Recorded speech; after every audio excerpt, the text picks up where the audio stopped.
ان رسول اللہ صلی اللہ علیہ وآلہ وسلم قال ان من امتی من یشفع للفئام، فرمایا میری امت میں سے بعض وہ ہیں جو ایک پوری جماعت کی شفاعت کریں گے.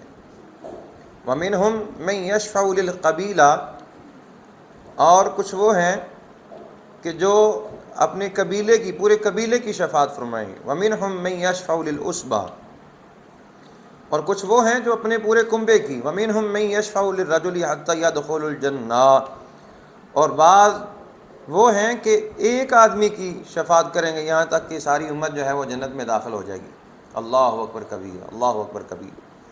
اور نبی علیہ السلام ارشاد فرماتے ہیں یشفع یوم القیامت ثلاث، تین بندے قیامت والے دن شفاعت کریں گے. انبیاء والعلماء والصلحاء، انبیاء، علماء اور صالحین، یعنی اولیاء اللہ. تو وہ کوئی اور ہوں گے تمہارے کچھ